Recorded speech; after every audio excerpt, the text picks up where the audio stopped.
What's up, everybody? My name is John, here with my bros, Jacob and Joseph. Hi. What's up? This is the Megabyte Bros podcast. Mega Man 11 demo came out, so I'm gonna play it and show you how bad at Mega Man I am. Do you have to do newcomer? Double gear, sure. Oh wait, did it say explanation? No, I don't want the explanation. No, go away. I think you press start.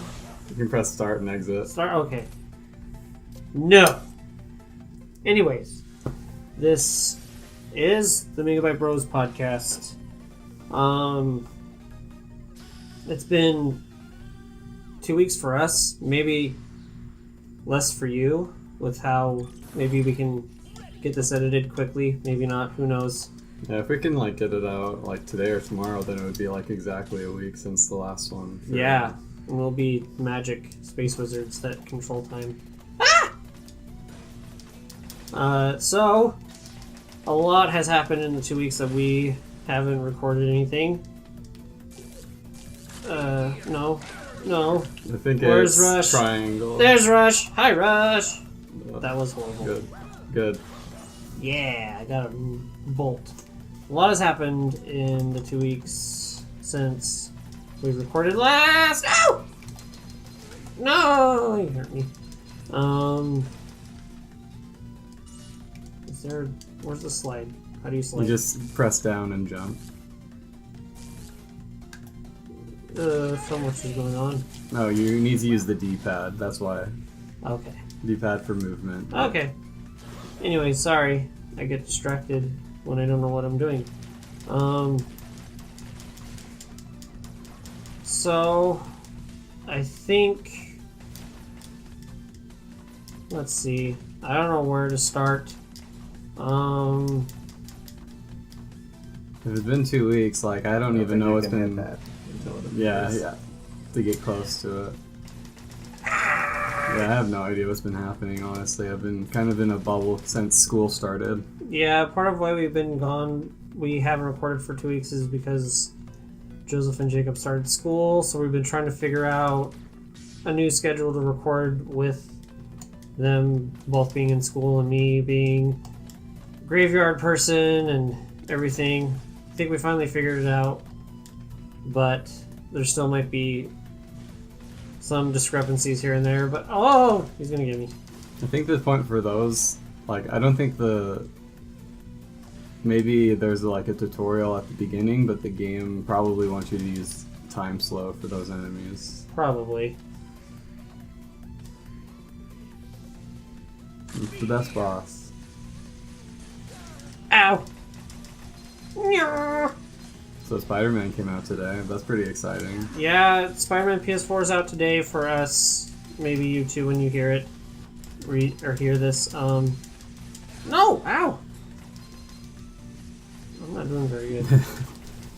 Dude, that's why you needed to do newcomer. No! Newcomer mode, man. I don't care. I will die with some honor, maybe. Nope. Gotta go right in between. Oh no! Oh, what the? I blew up. So yeah, Spider-Man PS4 is out today. I am broke and can't afford it yet. Maybe soon. I don't know when I'll get some money, but That's new. what? Oh, it's like gambling or Chico, whatever you want to call it. I really wish I could get it today, but I could technically get it, but I'm kind of saving my money for probably Spyro or something. So, or this game. This game comes out before. oh yeah, because of the delay. Yeah. I'm gonna be sneaky and time it. Slow down. Oh, good job. Hey, for I effort, at least. am the proest. The game kind of looks a little weird, kind of janky, but when I was playing it, it seemed to play nearly the same. But It feels pretty good for me. I've played some Mega Man, not like crazy. I should have played more, but I did recently start trying to play Mega Man 2 and beating it. I haven't beat it yet in a playthrough. I beat it cheating with save states, but Mega Man 3? no, 2. 2, okay. There's certain bosses where you pretty much have to cheat. Kind of. I haven't gotten to that Like point a yet. wall boss. No! Wall boss. Yeah, where you have to use the crash bombs. Oh yeah, That's like the worst. that's the worst boss in Mega Man history. I wish I could give a better a review, or even at least like a wow. Good job jumping. I You pressed the X button to jump. I thought I did. I wish I could give like a preview or like a first impressions. Hopefully, maybe if I get it soon, I will just record me playing it and give my impressions then. But I'm gonna give it about a 99% probability that I'm just gonna love it. It's getting really good reviews. No. I don't think anyone's given it below a 9. IGN gave it an 8.7. Well, that's basically a 9. enough. Basically a 9. Not enough Oh my puddles. gosh, when I looked at that video, like, I like YouTube comments, sometimes they're really funny, but IGN has probably some of the worst comments. I saw a comment that was just like, Oh my gosh. "Why the low score, guys? Did you not get paid enough?" Yeah, I'm like, it's like 8.7. it's a good score. I wish I got an 8.7 on my tests when I was. It's like In that one school. review for God of War that gave it a 9, and everyone was super upset that it didn't get a 10. Oh yeah, I remember. It's because it brought the Metacritic down by like a decimal. I remember when The Last of Us came out and he was getting the reviews. Polygon gave it a 7 or something. Polygon gave it a 7, and the internet tried to crucify Polygon that day, or at least the reviewer. And Polygon's still here. Yeah, they're still here, so it didn't really work. I don't It's know. funny that no. Ow. I used it at the wrong time. I'm gonna die again. This is kind of pathetic. Not done yet. I almost am though. Is it gonna come out and get me? No, it didn't. Die! Oh man. No, get off! Must go to the edge of the screen. There's been a little bit of controversy surrounding it. Wait, is that actually how you beat it? Try just doing that from now on.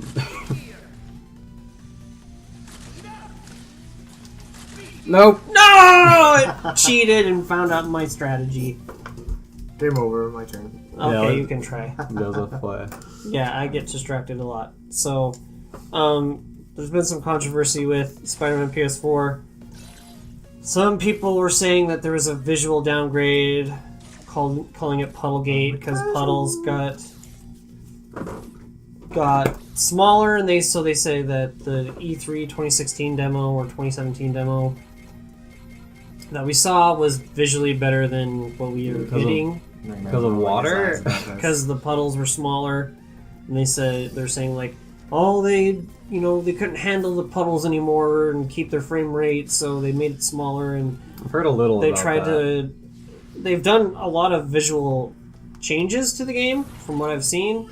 I haven't looked into it too much. I watched the Digital Foundry video explaining their take on the whole thing, and I went to school for 3D modeling and animating, so I know a little bit about this stuff, but not like I'm by no means like they know a lot more than I do.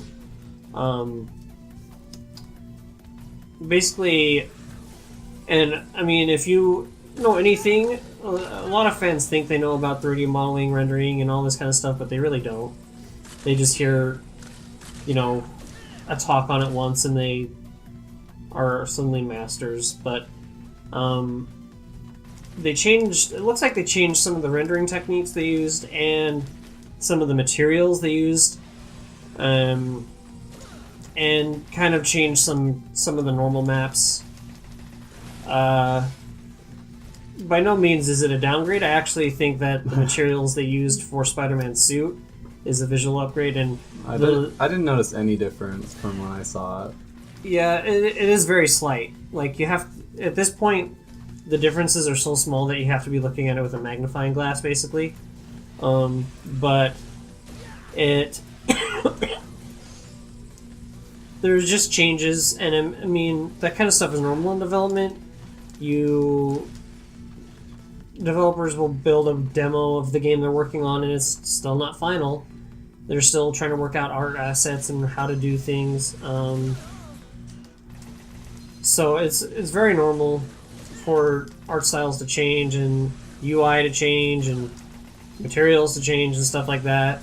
And I think I don't want to say I prefer the way they did it, but I think it shows authenticity, that they're showing like what they actually have. It's not like a pre-rendered thing. It's not a. Oh, he beat it the I'm on first try. casual. I didn't. Yeah, he's on casual. Oh. I'm a filthy casual. Get good.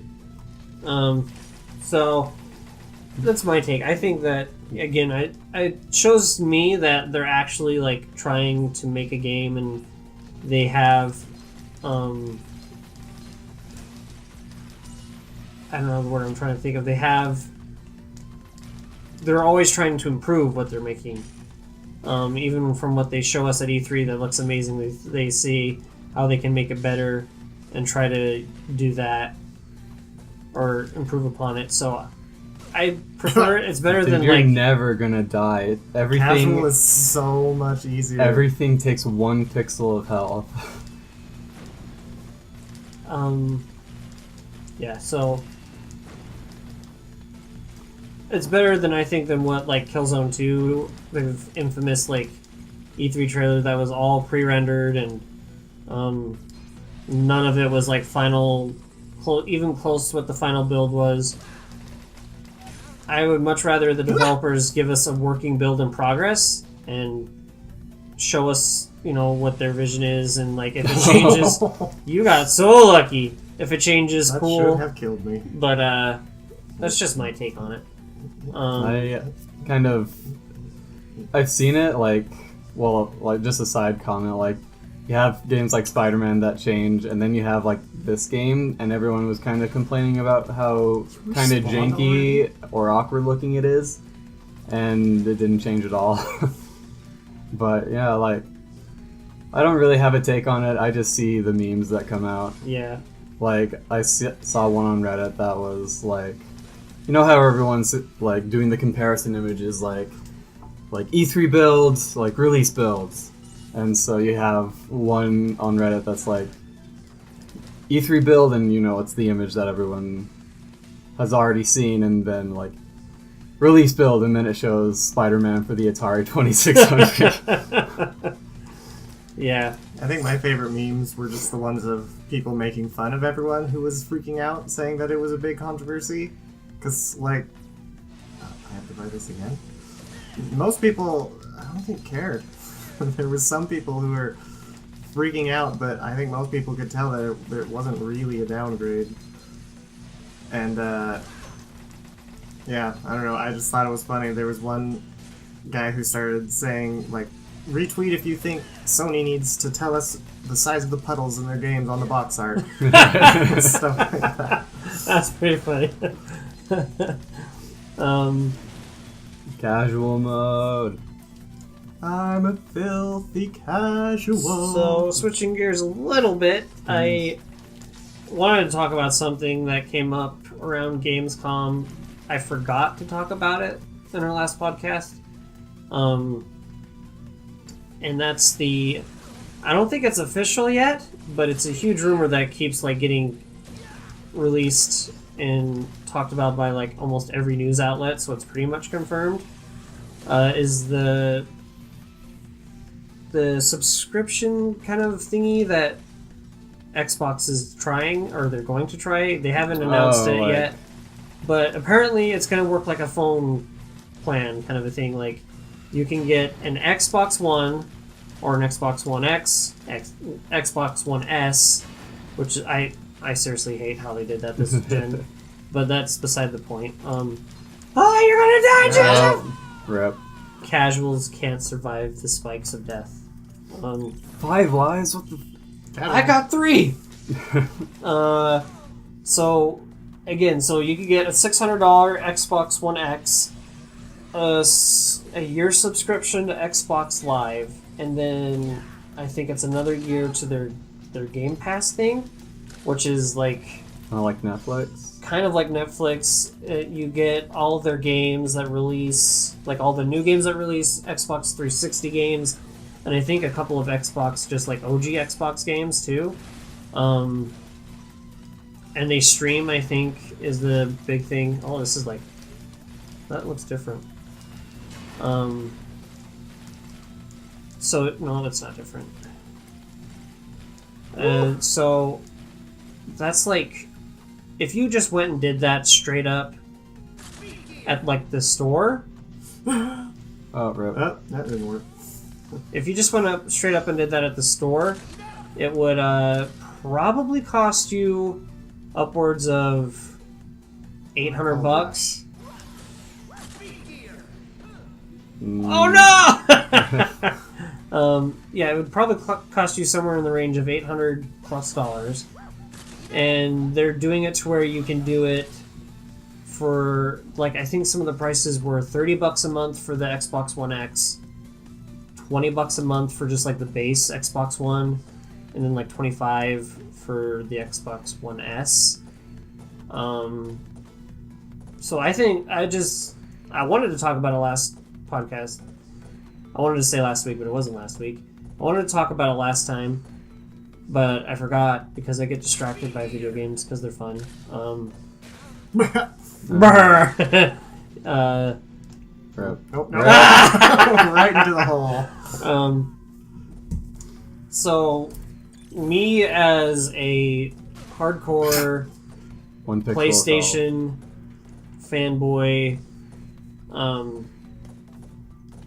I saw this and I was like, you know what? I might actually get It's not what an I wanted to Xbox do, with this. obviously. There are some Xbox games that I've wanted to play, like Sunset Overdrive by Insomniac. Same guys that are doing Spider-Man PS4. That's mostly it. There's some other ones that I could probably think of. How many games are they doing for the subscription thing? I think it's like it keeps growing. I think so. Like every game that comes out that's new, so like you could get Sea of Thieves for it right now. And that came out like a couple months ago. So yeah, whenever they get like an exclusive that launches, it gets on that Game Pass. Platforming Okay, for you have, like, casuals, it's infinite still not. lives. It's still not easy.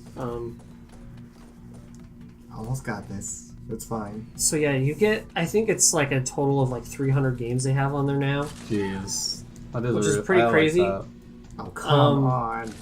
And again, it has backlog titles for Xbox 360 and I think OG Xbox games, but I'm not 100% sure on that yet. I know they've talked about it. So, yeah, like I said, as a hardcore PlayStation fan, I'm not like snobby about it. Like I've bought a GameCube. I bought. Nope, that was wrong. I bought. What the heck is with these? I seriously Xbox? considered buying a Dreamcast for a while. But I've had every PlayStation console ever. So, I seriously, if they do announce it and it is those price ranges, I might consider getting an Xbox One X, just because like $30 a month versus like throwing down $800 is really good. And then like at the end of the year, the Xbox is yours apparently, and then you just have to like re-up your subscriptions to the Xbox Live and the Game Pass.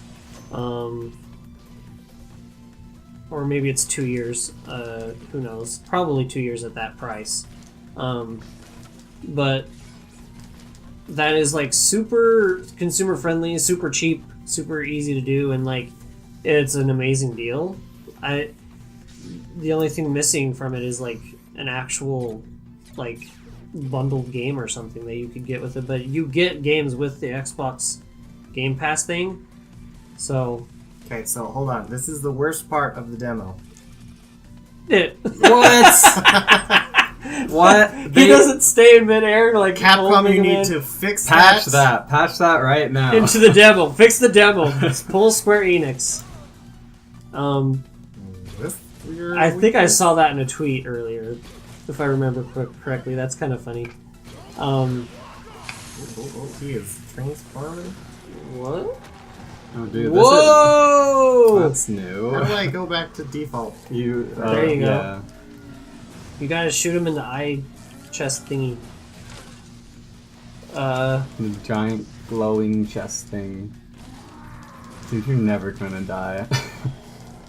He could like smash you for hours and you'll be like, ha ha! So yeah. What do you guys? I think Nintendo's gonna do like a similar thing, right? They got their online service coming, and they haven't talked about it much. They were probably going to talk about it at that direct that was going to happen. Ouch. Not over yet. Oh, actually, yeah, I it is. I wasn't paying attention to my life. Oh It no! gave me false confidence. Okay, let me show you Now the how- real Mega Master. how a casual does it. Oh, where are the options? Oh, A just lot of stuff. shortcuts. Okay. I don't really have I think it's a really cool idea. Like, I would love a Netflix for video games. So, like, Nintendo's, like, keep hearing is kind of weird. They, like, have 20 NES games for theirs, and I'm like, that's cool. I could just, use my NES Classic. But Anyone whatever. who likes those NES games already has them like 3 Yeah. times. In various different ways. Legally and illegally. Nintendo approach to like their back catalog is probably the worst out of all three, in my opinion. But yeah, I mean, Sony's had it for a while now with PlayStation Now. At first, it was just PS3 games, but now they have PS4 games. It is a little bit more expensive, and it is like strictly a streaming service. So like you stream the games. I think with the Game Pass, like you stream it, but you also download it, so it's like not as laggy. If I'm correct, I don't know. I could be completely wrong, but Sony tried starting it, and of course, because they were first to do it, they did it completely. Ah! Oh, that took you way down. Oh, dang it. See, Yeah. I get 2 lines. So yeah, like I said, they were the first to do it, so of course they did it wrong, completely wrong. Nobody even really knows about PlayStation Now or even cares. I tried it for a month and it was cool. I liked it, but you have to have like a super good internet speed And no one in America has a super good internet speed. because everybody in America uses Xfinity and they suck. I think that it could get better, and I think Xbox Game Pass is getting there. But I haven't used it, so I can't be like an authority on that. But, anyways, yeah. You guys were talking and then I interrupted. No, that was all I wanted to say. Like, Nintendo was doing it. Okay. Got We it. don't even know what Nintendo... No one knows what Nintendo's doing, and they're doing it in less than a month. That was going to be covered in the direct that got delayed. Probably. Yeah, I don't know. There's so few Xbox games that I care about Oh, whoops. How do I... Okay. that I've never really cared to try any Xbox. Like, even with this, I mean, I've already got so many systems. I've got a I don't know what that PS4 and a Switch, and I feel like that's all I need. And, like, I don't know. I haven't seen a single Xbox game that has interested me. Like, they had one that was interesting to me. It was Scalebound, and then they canceled it. Like, I was seriously considering getting an Xbox for Scalebound. Like, I don't just for even- I Scalebound. I don't even know what that is. That's because they canceled it. So it's not happening anymore, and so it doesn't matter. Yeah, Scalebound looked pretty cool. It was a Platinum Dragon game. Oh, okay. That explains it. Yeah.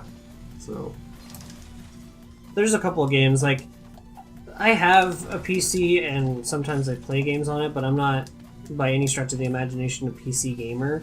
I know that Xbox has released they're releasing, like, all their Xbox exclusives on PC now, but that still won't make me buy them on PC. Okay. see, I told you it's hard. It still won't make me buy them on PC just because, again, I Okay. like gaming on a couch with a controller in my hand.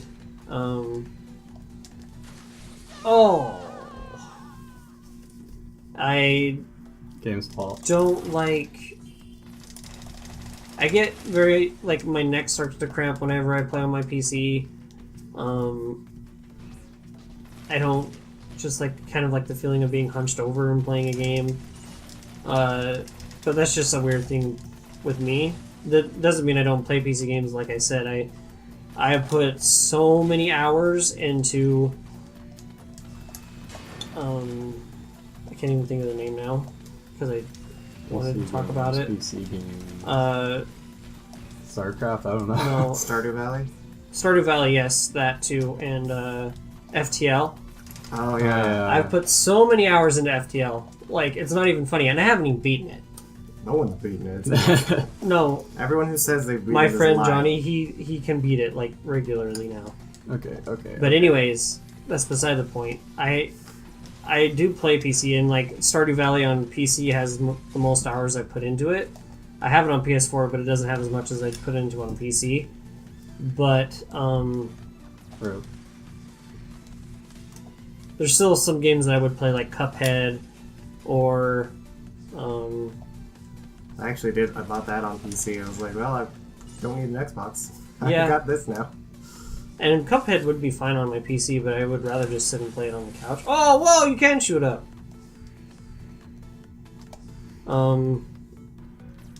Jeez. Okay. Yeah. Yeah.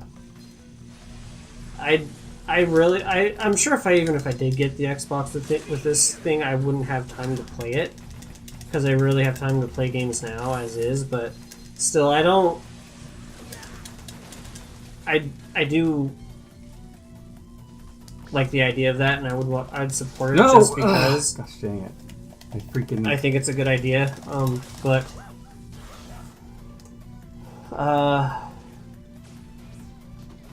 let's go on. Well, do you want to talk about that Nintendo Direct thing and everything? Yeah, we mentioned it a few times. We mentioned it a few times. We didn't. Really So there was supposed to be a Nintendo Direct today, yesterday, not today, as we're recording. But then there was a huge freaking earthquake in Japan, and it was 6.7 magnitude. And before the earthquake, there was a typhoon, which also did a lot of damage. In fact, the typhoon knocked the N off of Nintendo's. I saw that. building. So Japan is going through some really hard times right now. There's still millions without power. It did a lot of damage. I don't know any of the statistics about the damage or the death tolls, but it's been pretty bad. And so out of respect, Nintendo said that they're just going to delay the Direct. No. Okay. There were some whiny babies on the internet who cried about that because they couldn't get their video games on time. But I don't know. It's a video game news. It's like a Nintendo commercial, and they're super hype and fun to look forward to. But I think Nintendo made the right call to just Wait, yeah. We're going through some things right now. Let's get that sorted out, and then we'll give you our commercials. Then we'll sell you our video games. Yeah. But because Nintendo Directs tend to have things like available now, some of this news that was probably going to happen at the Direct has already just kind of been dropped, like this demo.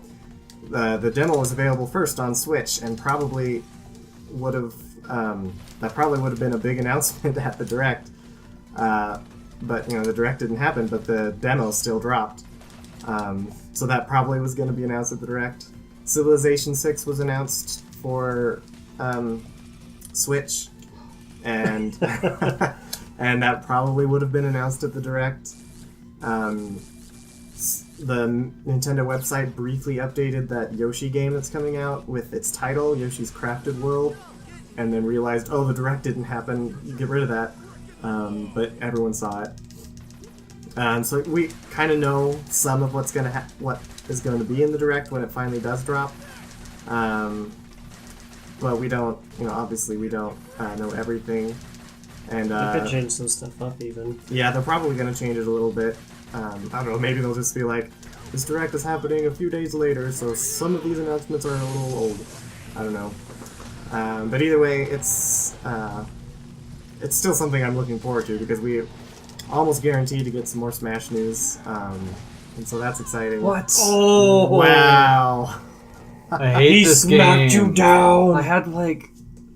You had quite a few bars of health. I was gonna wait for one hit and then use an E-Tank. Mm-hmm. This game sucks.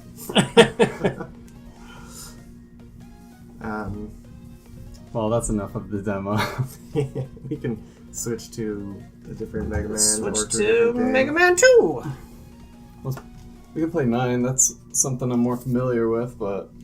Anyways, so let's get on to what we're playing right now.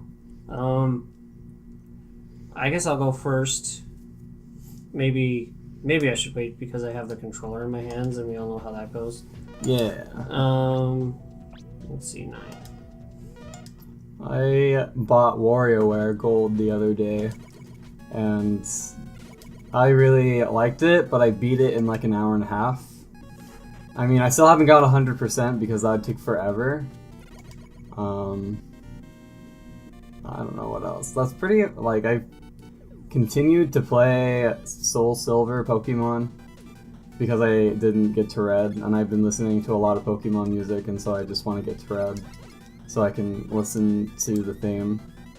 But anyway, WarioWare Gold is, I don't know, I think it's really good. The only thing I kind of... This is my favorite pose. It's weird because like a lot of WarioWare games have like music in the background, especially like WarioWare Smooth Moves. I think they have like, maybe I'm not right on that, but I know that Ashley's theme and Mona's Pizza plays while you're playing their mini games. Oh. And this one just has like a little tune and them like bouncing around after every mini game. And I actually think that's like a highlight of the game for me for some strange reason. I really enjoy like them just bouncing up and down, and then like, okay, you play a game, and then they're like super stoked that you win. This is why I don't play platformers. Yeah, they're really good at this. But yeah, like 5-Volt is my favorite. Like super energetic music. Okay. You're just bouncing up and down. Whee! There we go. I figured it out. I played it so often that my high score is like 126 on that one. Okay. That's all I've been playing though. No! I want that! Too bad. Mega Man's pissed. Did you see that face? Oh no! Insta kill. Mm-hmm. Go back to the beginning. Yay, old school! Yeah, 2009. Long enough ago that it's basically old school. It's almost a 10 decade. years, yeah. Holy crap. Wow, was it 2008, 2009? I don't remember. Still a long time ago. Oh. What have you been playing, Joseph? Okay, so Dragon Quest XI came out, and I still don't have my PS4 copy because UPS is the worst. The worst. They told me, so they said, alright, it'll be delivered on the 7th, which is today, and then I checked the thing today, and they're like, oh, nope, sorry, you're getting it tomorrow. So I bought the Steam version. Green Man Gaming had it for 20% off, and I was like, screw it. So I have the game twice. But, I mean, I was planning on buying it twice anyway, eventually. That means you can play it on your computer, and then I can play it on my PS4. Yeah, I've already played like 5 hours of it. Jump! No! So anyway, Dragon Quest XI. I thought he was bringing me across the pit. I talked about it a little bit last time about how amazing it's going to be, and now I'm going to talk about how amazing it is. It's just so wonderful. I've only gotten, like I said, only about 5 hours in, and I just love everything about it. I've only found one extra character, one of the party members, Eric, and he's got the best accent. It's very subtle, but it's definitely an accent. Like everyone in Dragon Quest has a European accent of some kind. And I can't place his accent, but I love it. And I don't know, he's just a fun thief guy who I don't know, he's already just like a really fun character, and I like him a lot. He's a really good best friend character to the main character. And I don't want to spoil things, but already the story has like surprised me. Like something was going to happen. Like the story saying, hey, like this is happening, you need to get to this place.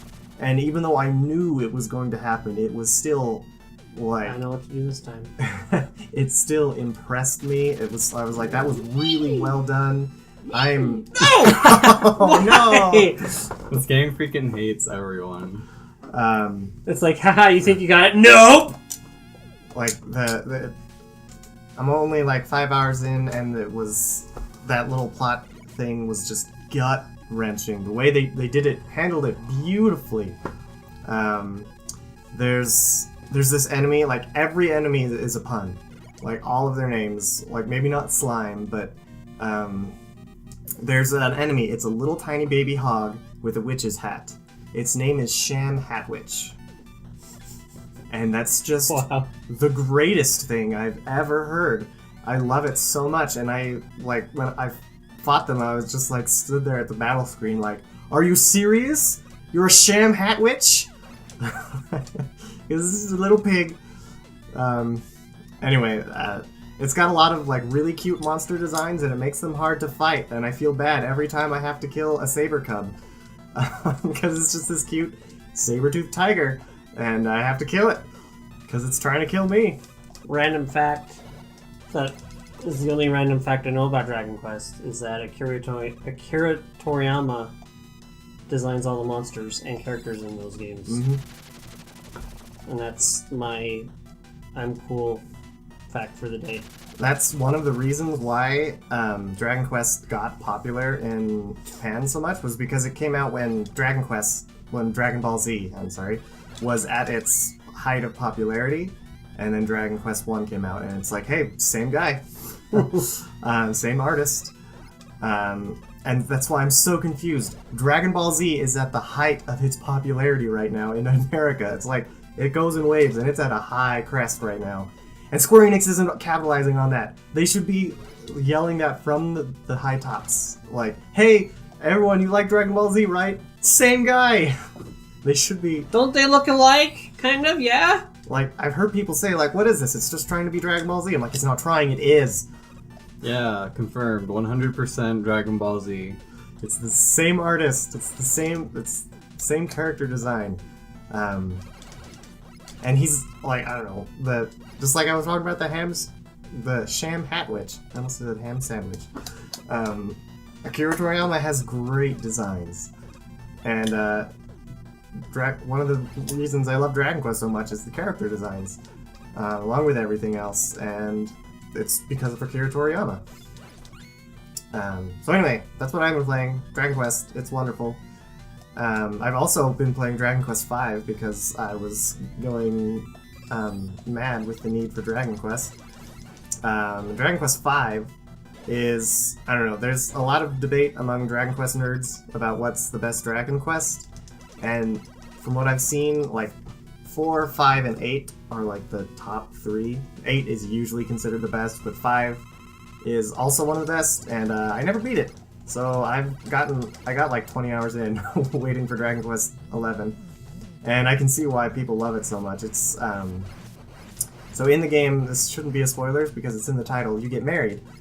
You can choose between a few different girls. It's not really dating sim. It's like literally like here's this girl, and then a few hours later, oh, you want to marry one of them? But That's how marriage works. But there's a button on at least the DS version. You can just push it to talk to your party, and most of the time, because Dragon Quest V was the first Pokemon game, you just have monsters in your party. But then, like, when you get married, your wife is in your party, and every time you talk to an NPC or every time you go to a new place, you can push, I think it's B, and she'll give you her opinion on what that NPC just said. And it's really cute. That's just... Dude, what's your favorite moment so far? In Dragon Quest V or Dragon Quest 11? 11. Oh, sorry. I'm kind of ADHD right now. I'm just like... I switched over to 5. But... I'm playing right now, so I'm just... Yeah. I was gonna say I'm playing, so it could be cool, but he gave it away. He's playing. I don't know. So Dragon Quest, I've been playing a lot of Dragon Quest. And once I beat Dragon Quest, I'll probably get Spider-Man and play that. Because by then I'll have had a paycheck. So I have been playing Destiny 2 Forsaken. The new expansion came out. I have some friends that play Destiny. They are the typical Destiny fans. And I was kind of like this for a little while. Maybe not really. One of my friends played the crap out of Destiny 1. I played Destiny 1 at launch, so vanilla Destiny. I enjoyed it, but I stopped playing after a little while just because I just kind of didn't really understand the appeal to it. It was fun, but like I did the raid, and the raid at that point was the Vault of Glass, and I was like, okay, so I do this all the time. Oh, what the? And that just was like, I don't want to do this all the time now. It took me like it took the team I was with 6 hours to do the raid the first time. So like I was like, I don't want to do this like every week. And I was just kind of like, it wasn't really the kind of game that I was into at the point. Dang, I was hoping and to then, get that. That would have been so cool. So I stopped playing it and moved on. Destiny 2 got announced and everybody was all hyped because it got so much better after release with the DLC.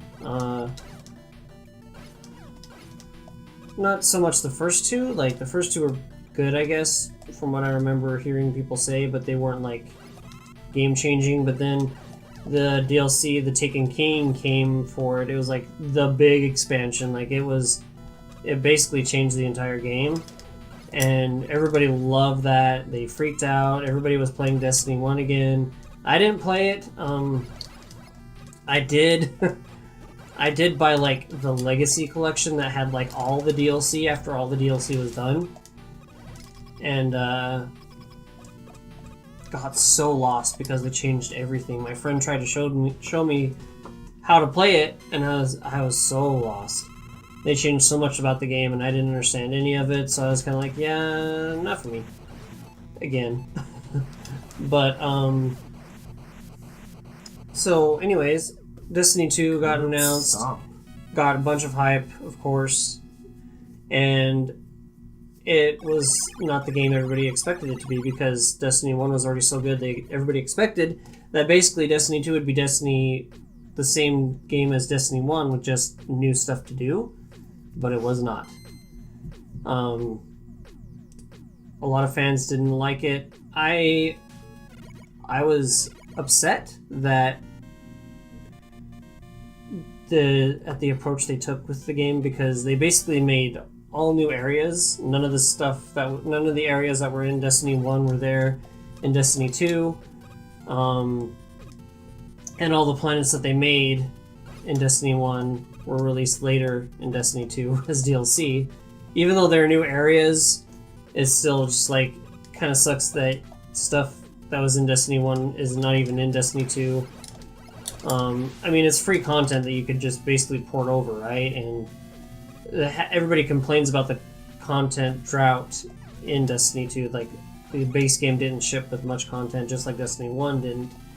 Why not just port over all that stuff that was in Destiny 1 and give everybody just a crap load of stuff to do with Destiny 2 while you work on making more content, but that's not what they chose to do. They chose to just sell everything that you used to have back to you for money later on. But anyways, that being said, I still played a lot of Destiny 2. It got its hooks in me. I finally understood like the appeal to it. It just kind of clicked. Like, yeah, you do the same stuff over and over again, but the actual game feel of Destiny is the best of any first-person shooter ever. No other first-person shooter feels better to play than Destiny. You're gonna get a lot of hate from that one. No, everybody agrees that plays Destiny.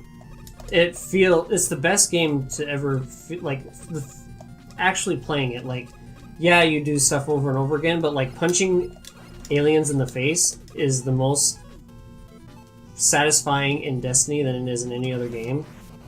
Out of the way. In first-person shooters, I mean, I'm sure that you could say, like, no, I prefer punching stuff in a third-person action game, and that's fine. But in terms of first-person shooters, like, actually, like, just the act of playing the game, like shooting stuff in the face and punching dudes in the face and throwing grenades and watching them stick to the enemies and blow up, and all that is the most satisfying thing I've ever played. And it's a really easy game to just kind of like shut your brain off and play and just kind of relax. Like, that was the biggest thing that got me hooked to it, was that I could get off of work, play for a few hours, and just relax. It wasn't a stressful game, and I've been really into stressful games lately, like Dark Souls and Bloodborne, where the whole time you're just stressed and worried and I'm gonna die. And I like that, but like, it was fun for a change to just sit back and turn my brain off and just punch dudes in the face. Yeah. So I got really hooked, and I got, I was part of a clan, and we did the raid pretty regularly for about a month or two every weekend. And it was a lot of fun. Like, I still think that Destiny is some of the most fun that I've had playing a game when you have a full fire team of 6 doing a raid that knows what they're doing. When you're doing a raid and you don't know what you're doing, it can be very frustrating to figure out the mechanics. But once you know what you're doing and you start honing your skills, because the raid is actually really hard. Like, the base stuff, like the story missions in Destiny, is mindless stuff. You don't have to think, you just shoot and move forward. You can pass by most enemies, but the raids have actual mechanics to them. They have actual puzzles into the systems, and like, it's a lot of fun, like tuning your skills and getting better and better at those stuff. The first time I did the raid in Destiny 2, it's the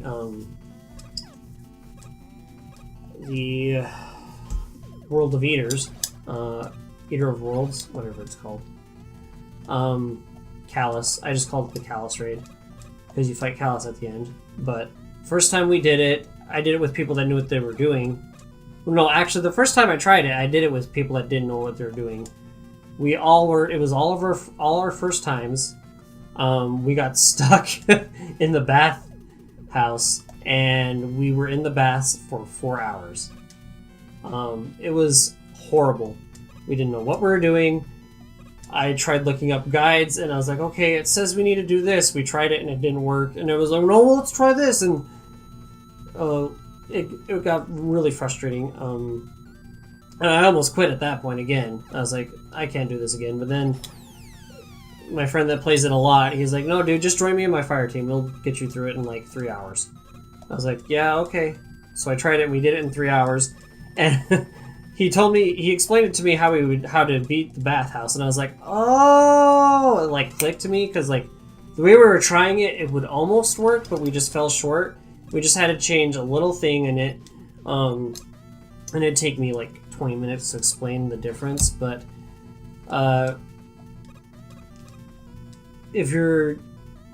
the one or two people that are listening, if you've played Destiny, in the baths you have the 4 pillars that you have 2 guardians take over, right? Or 1 guardian sits on each one.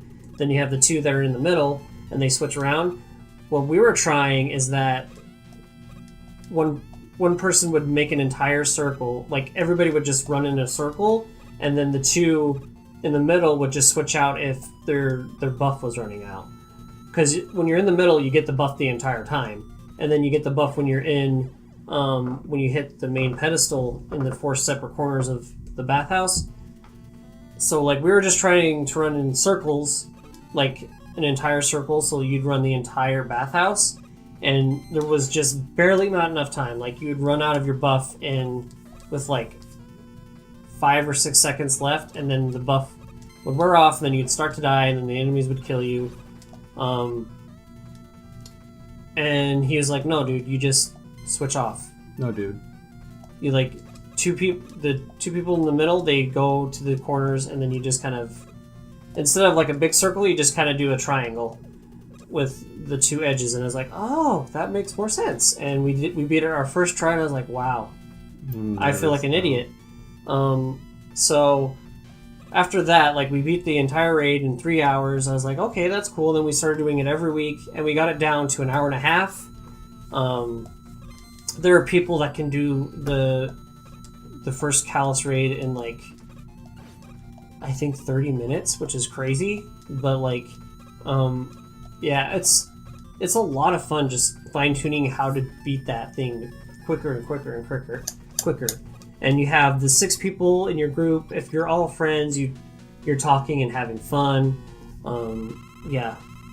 So anyways, that was a really long explanation why I'm playing Destiny Forsaken 2.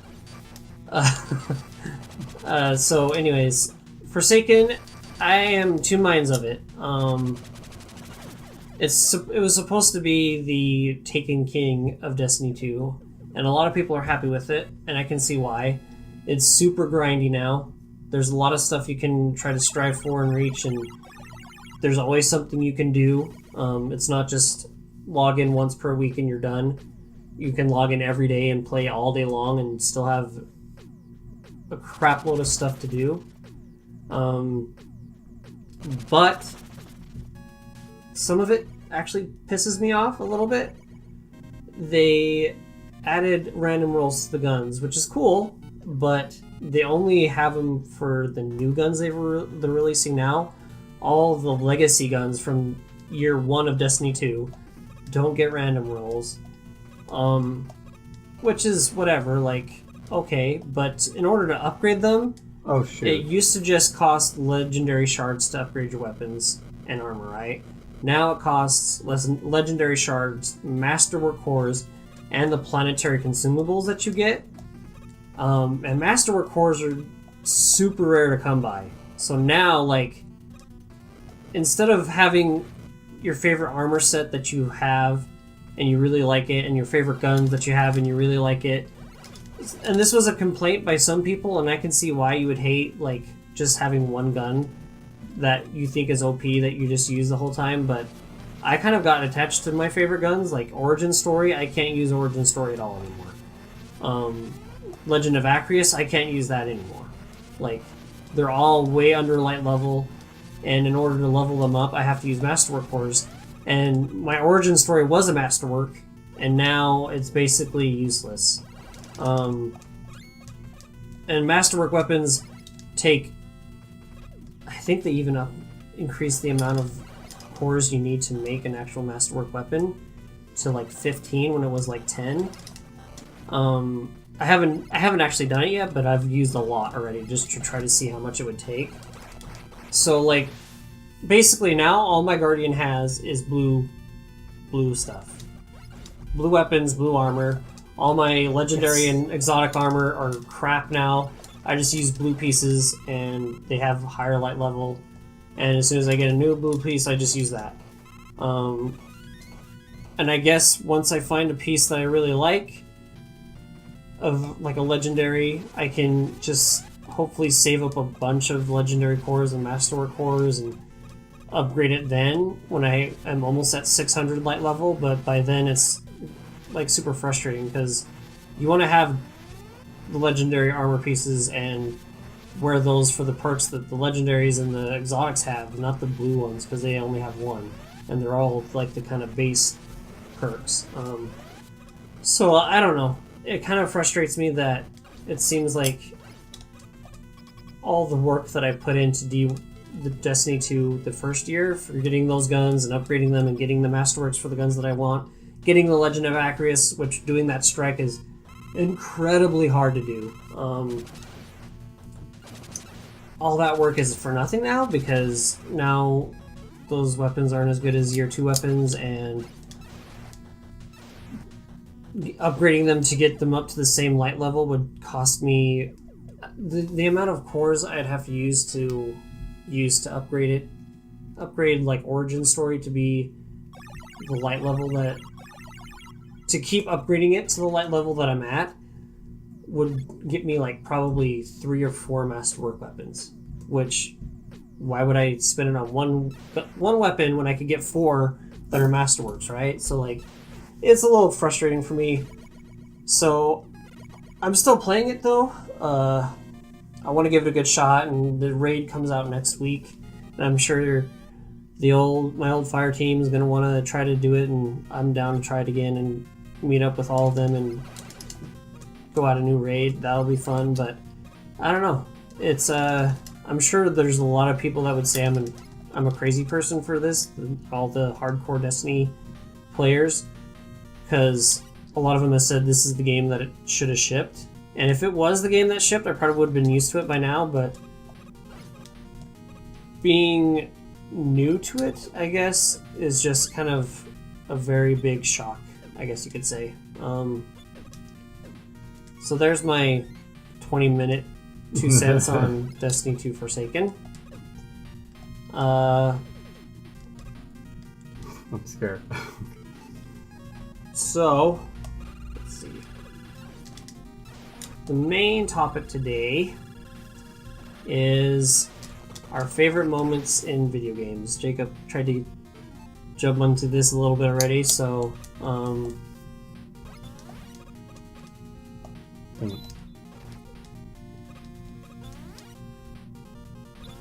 Wait, what? sorry, I just got a text message I had to look at. Okay, so anyways, like I said, the topic is our favorite gaming moments in gaming. Doesn't have to be one. We can do as many as we want.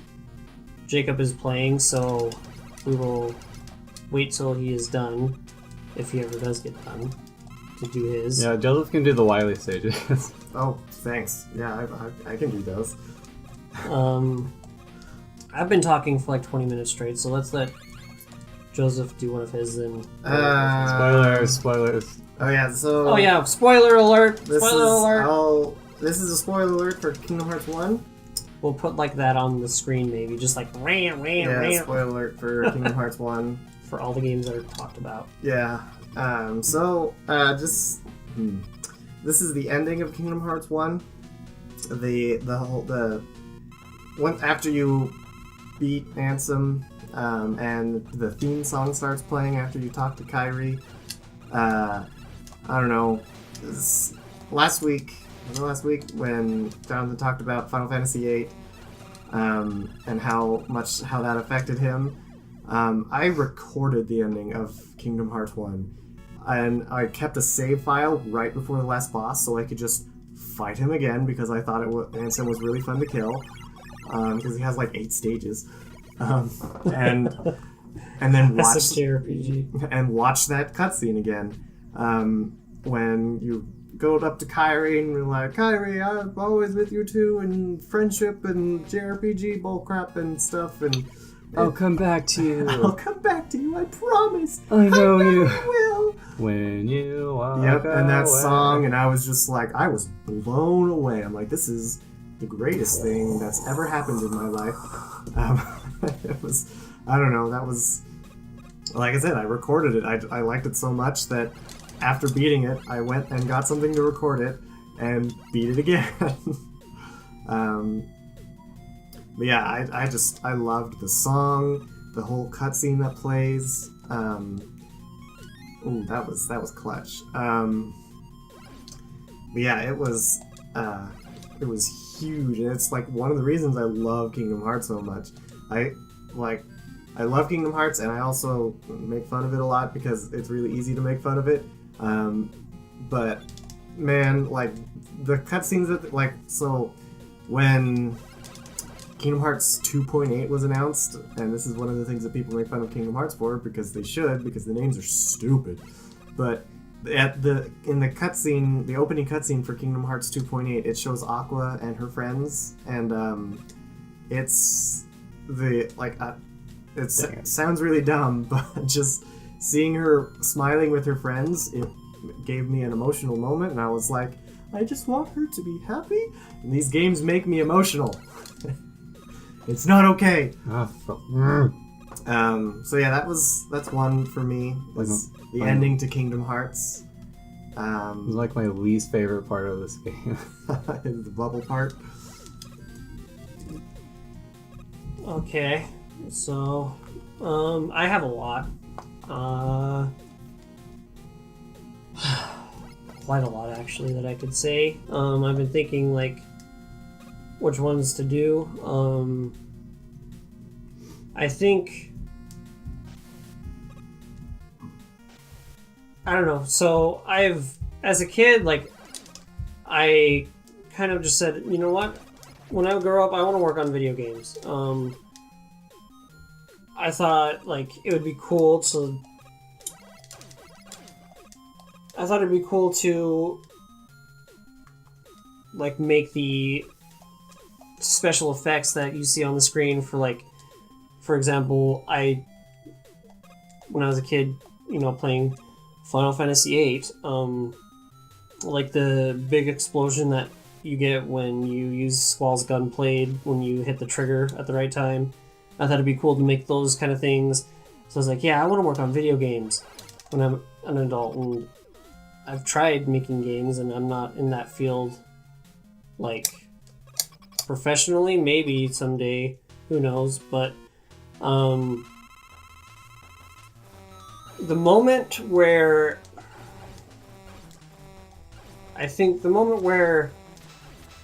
my views changed on video games from being something that's really cool to, wow, like, video games are art, like, they're on the next level. They can do things more than movies, more than books, more than anything we have right now. Was when I was a teenager and I played Metal Gear Solid for the first time. Hey, I like It it. affected me so deeply the first time I played it. Dude, I remember you playing it like almost every day and like beating it. Yeah, I got pretty... I play it regularly. I try to play it once a year now. But I got... it is one of those games that I got crazy addicted to and played over and over and over again.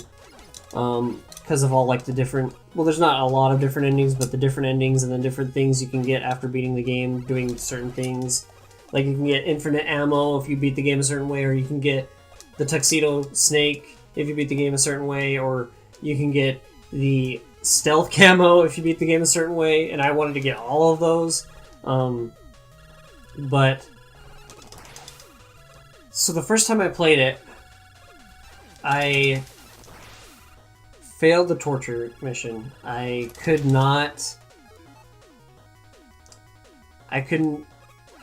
do like I couldn't push the buttons fast enough, and I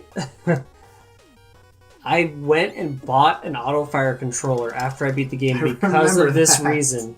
So that I could beat that section, because I tried and tried and tried, and I could not beat it. Did you, like, realize at the time that you could save Meryl? Is that her name? Yeah. Like, I think I talked to a friend, and he was like, oh, dude, you let her die? And I was like, she can live? And he's like, yeah, dude, you just gotta actually survive the torture scene. I was like, that's possible? And he's like, yeah, and, like, the internet was available. It wasn't, like, crazy like it is now, but,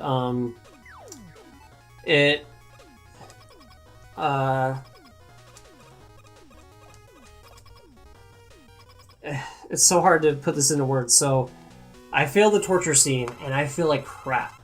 Like, Snake feels like crap. I feel like crap. I'm like, I've done something wrong. Something's bad. Oh, what? Something bad is going to happen. 2 clips of life. Oh, I didn't realize.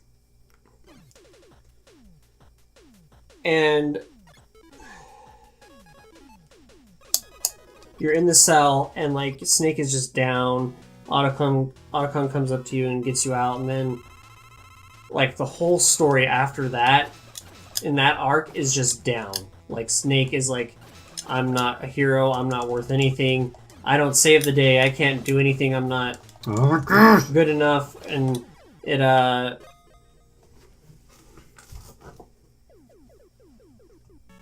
it gets even worse because like at the end of the game, like you see Meryl die, and like you have to sit there and Top go 10 through the anime deaths. go through the ending with Otacon where he sees Sniper Wolf die, 2 dudes having their girls die, and like even though Otacon's is kind of creepy and totally like one-sided, it's still just like it affected me. And like the whole plot twist at the end that Master Miller was Liquid Snake and you were being used the entire time to make Metal Gear actually activate instead of deactivating it, and like the conspiracy where like the US government was behind the whole thing, and like it blew my mind, and at the same time like just deeply affected me. Like I never cared about anything as much as I cared about Meryl and like Snake at that point, and like it blew me away. That's when Joseph's playing now, just saying. And that's when I knew that like video games are like an art form, and like they have the ability to do more than any other medium we have, if done correctly. That, but it's I mean, and again, it's opinion. Like not everybody will agree, but I think if done correctly, video games are like the highest form of art that we have. But that's one of mine. If we want to keep going, I can keep going on and on about other games. But did you play like the original Metal Gear? The at NES? That time? Yeah. No, I went back and played them with, which one was it? Metal Gear Solid 3 Subsistence. It had all of them on there, and went back and played it then, and realized that they basically copied the story from the original NES and put it on the PS1. But yeah. Let's see. I pushed the button. So I guess for me, I won't spoil it because Jonathan hasn't played it yet. Like the ending of 999 is like my favorite. Like all the plot twists. The true one. I mean, the safe ending is pretty... Is it the safe ending? Yeah, the safe ending's pretty neat too. I just really like everything about that game. So I won't say anything because Johnny says he's gonna play it one day.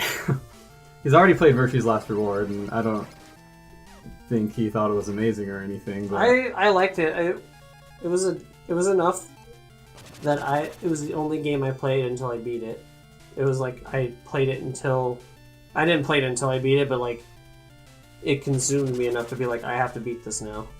Yeah. So yeah, I really love those games. It keeps me. Rush Coil. They're like the only games I can play, one of them anyway, on the spikes.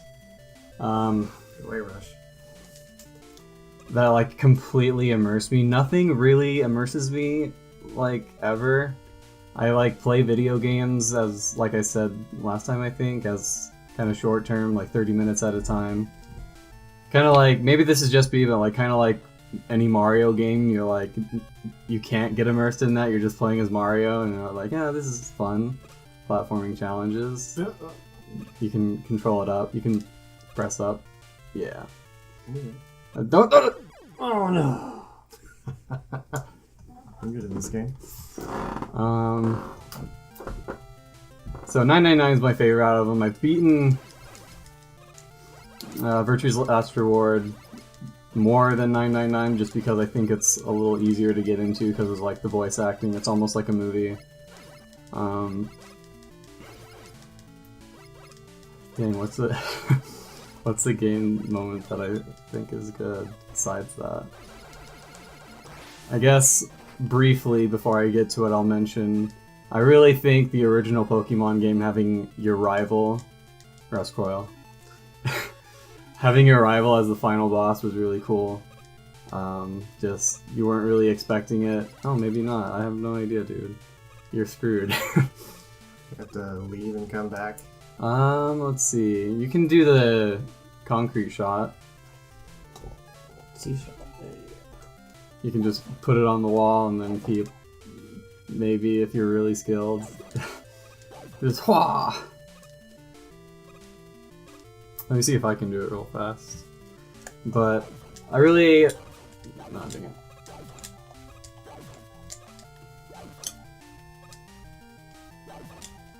They're already out. Oh my gosh. We're in a little predicament here. Don't you love it when you just have to get a game over? Yeah, don't you love it when you have to die? How many lives do we have? 3. 3! Oh my gosh. Alright, so no, we have like infinite spawns, right? We can get... we can get... You can get something? Right? Maybe? Oh, those things wouldn't... Okay.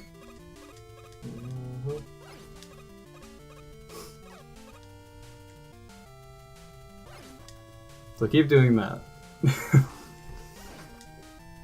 Ah. Because Gary is with you like the whole time. He's continually fighting you, kind of being a jerk the whole way through. And then you finally beat, what's his name? The Elite Four, the champion. And he's just like, okay, congrats, except there's one person that beat us before you, and it's freaking Gary or Blue or whatever. And it was really, I don't know, I think that's really good. And then in Pokemon Gold, I think it's really nice that the post-game, you can go to Mount Silver and fight Red. Like, oh my gosh, I'm fighting myself! From the last game! But anyway, like, I just think that's really cool. I just mentioned that real fast. If I had to pick one, like Ace Attorney, the first one is my favorite Phoenix Wright game. Like, constantly, I was afraid of Edgeworth the entire time just because of how much they talked him up. He's like, yeah, he's freaking the best attorney or prosecutor ever, and hasn't lost in like 3 years, or I don't remember. But, yeah, there you go. Grinding. Grinding in platformers. It's a thing. What was I saying? So, like, I was intimidated by Edgeworth the entire time. And, like, whenever I would think that I got the lead, like, yeah, I got the freaking contradiction, and he's really, like, shaken by it. Can I jump that? Yeah. Okay. And the first time he's, like, shaken by it, I think in the second or third chapter, that's, like, super satisfying. Like, oh, I finally freaking got him! Don't... Jumped! You can make that jump, it's easy. But then the last chapter happens, and Edgeworth, spoilers, is the one getting, like, you're fighting for his case, he's guilty for something. Okay. We're starting over. And so you're, like, actually defending him. It's like, oh, who's gonna freaking be the prosecutor then? And it ends up being, like, his mentor who hasn't lost in, like, 20 years. And they, like, talk him up, like, oh, you thought Edgeworth was bad. This guy's, like, 20 times worse. He's, like, the freaking... He's the Hitler of Ace Attorney. And so, like, you spend the whole chapter just, like, oh, I found a contradiction. And immediately it's like, no, that's wrong. And, like, you never, ever see him, like, break. Like, he's, like, never... like, nervous or anything. And then I keep like watching you die, and I'm like, why are you doing? Oh yeah. And finally, I think in like the third act, you finally get something on him, and he like finally gets nervous for the first time, and he's just like, oh my gosh, like I can't counter that, like what the heck? And you just feel like a god because you finally got him. And spoiler alert, he was the killer, the prosecutor. Whoa. And so his mentor, it was a really crazy chapter. I really like the first Ace Attorney twists and turns. I just like visual novels in general. Anyway, his name was Von Karma, something Von Karma. Yeah. Anyway, that's one of mine. I can play. Okay, please do. So the other one that I wanted to talk about is from Final Fantasy. Big surprise. In Final Fantasy IX, so spoilers. I'll try and keep it as spoiler-free as possible. I don't know if either of you are interested in playing it. Yeah. I think I've seen the ending. Yeah, it's not the ending. But it's a big story beat that happens 3/4 of the way through. Oh yeah, I think I know what you're talking about. Yeah, it's the You're Not Alone section. So Zidane essentially just learns who he is. He learns his backstory, and so I won't spoil his backstory here. But it's not good. He'd always, like, throughout the course of the game, you learn that he doesn't know who he is, and he's always wanted to find out. That's like one of the reasons he goes on adventures and travels the world, is to find out who he is.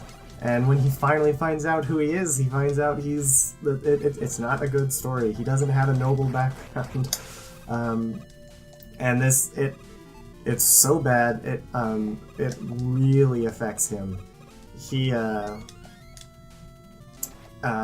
gets into a depressive funk, and the part that affected me was when the song starts, You're Not Alone. It might be one of my favorite songs in video games, just because of how much it affected me. He's dead. He's playing. I'm trying to think how to say it, but anyway, he finds himself alone. The song plays, and his friends come to him like, "Hey, what's the matter?" And he's just like, he's given up. He pushes them away. He's like, "I don't want anything to do with you, and you really don't want anything to do with me because I'm a monster." And so he pushes them away, and he keeps running away from all of his friends. And like you go through a couple battles with this music playing, it completely changed the music, and and I don't know, it was just like it surprised me that I could still play while this important event was happening. It felt like it should have been a cutscene, and this music was playing, and he was fighting, and all of his friends, like all of them, came to help him, like, "Hey, we're here for you," and he just couldn't hear it. Because he was in such a bad place.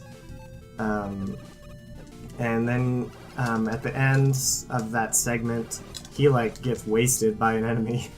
And it's been so long that I'm probably getting some details wrong. But Garnet comes, and or Dagger is the name she's given. She comes and heals him and fights alongside him, and eventually all of his friends are able to get him out of his funk, help him to see that he's not his past, he's who he is. And I don't know, that always affected me. It was just like his backstory and everything with that scene was just so well done. I was just blown away, and keep in mind I was like 10. Rated T for teen, everybody. Yep. Final Fantasy IX at that moment just really blew me away, and yeah. So that's my other one. I had a few more that I could say, but we're running low on time. Last one that I'll do. There's a lot that I could say again.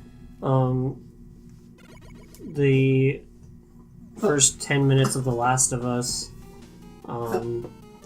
the ending of Uncharted 2, the ending of Uncharted 4,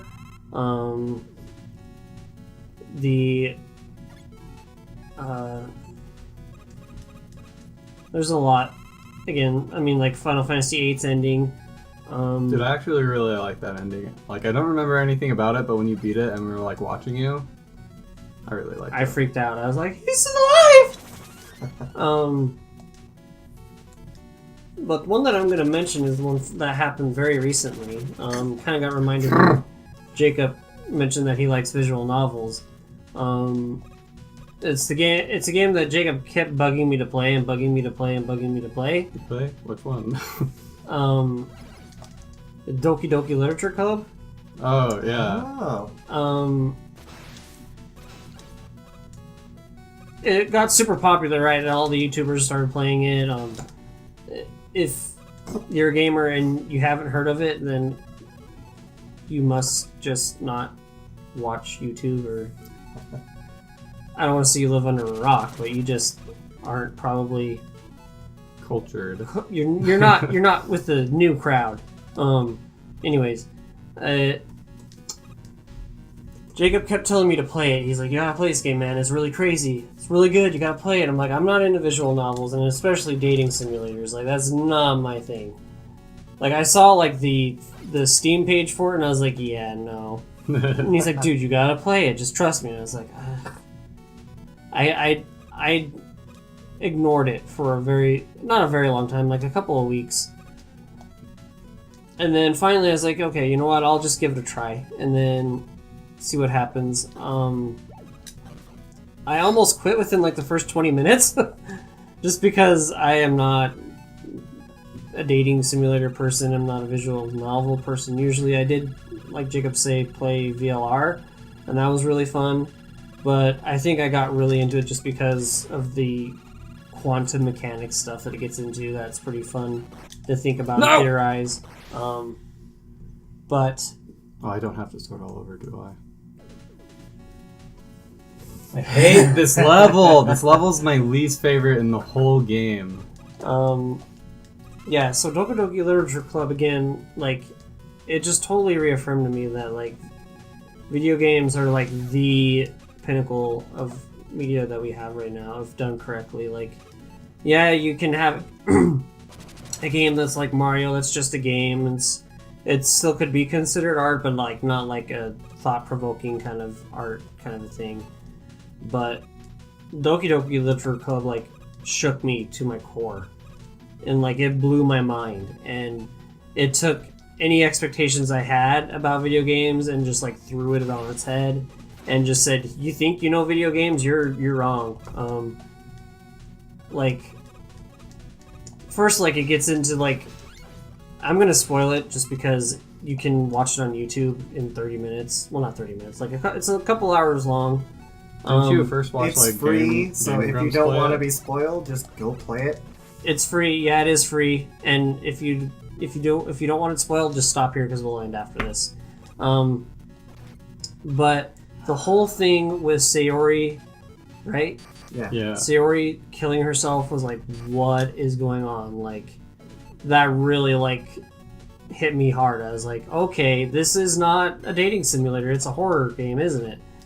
And then it goes even further, and like Monica becomes self-aware and the game breaks on you, and you have to go into the game files and mess with the game files in order to get the game, to beat the game. Like, I like to consider myself like a game designer. Like, I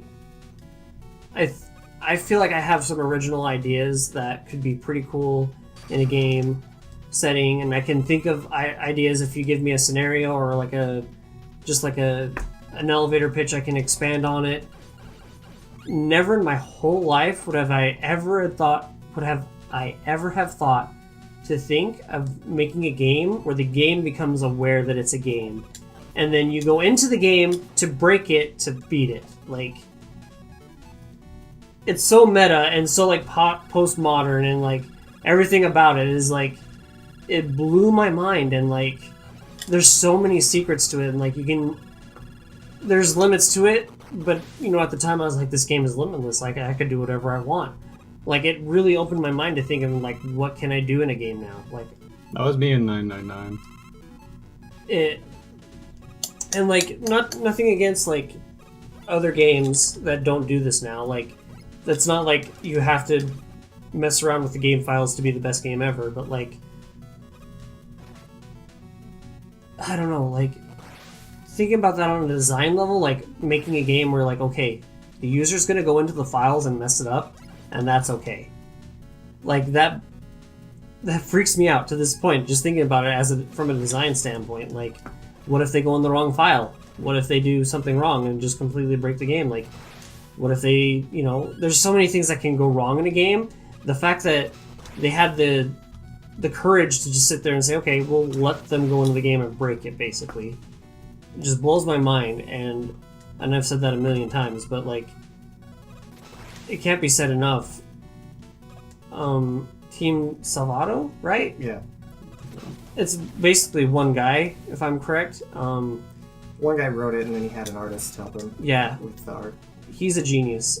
I would have never in a million years thought to think of a game that way, and like modders have already taken it and expanded upon it even more, and like I'm sure he has other ideas that are like not that I still can't even comprehend for the game that, and the whole thing is that this was a game to tease another game. Pretty much.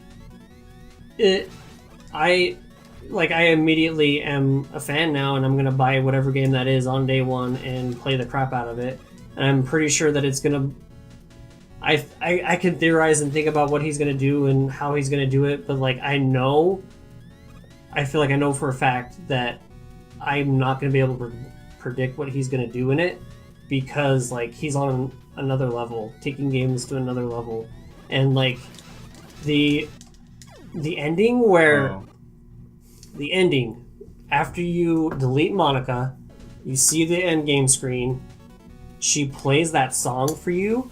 And there's a voice. You hear a voice saying, I practiced this a lot. I hope you enjoy it. And then, like, it's a song on a piano, and you're like, holy crap, this is the song that Monica's been practicing the entire game. And you just heard her voice. Like, she becomes real at that point. Like, there's no boundaries. Like, at that point, to me, she was a real, like, she came out of the game. She's not in the game anymore. She's a real person talking to you, saying, hey, I wrote the song for you. Hope you enjoy it. Hee hee hee. Like, I had goosebumps. Like, I sat there with my mouth open for 20 minutes. Like, what just happened? I don't know. Didn't you first watch, like, the Game Grumps play it? I watched them play, like, the first episode, and I think that's what kind of turned me off.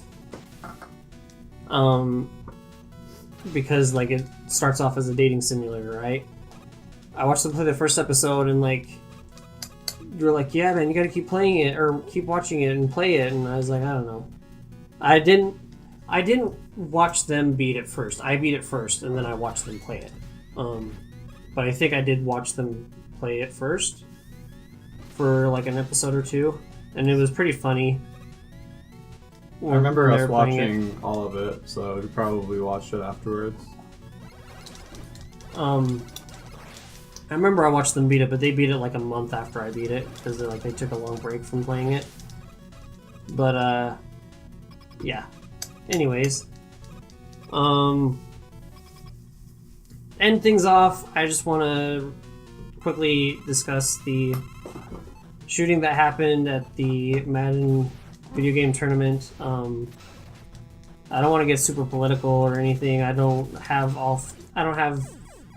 enough facts to talk about it in depth, but I just want to have a moment to say that I hope that the families can find peace, and that I hope that this kind of senseless violence can stop and we can figure something out. But beyond that, like, it sucks. I just recently started getting into competitive gaming. We all competed at the Salt Lake Gaming Con in the Dragon Ball Fighters tournament, and I had a lot of fun doing it. And even though like I was competing against the people that I was playing, I would never wish any ill upon those people, even though like, yeah, maybe some of them beat me and some of them were better at the game than me. Like, I would never wish ill upon those people because like at the end of the day, we're all fans of the same game, playing the game, competing at it, and like it was all very sportsmanlike.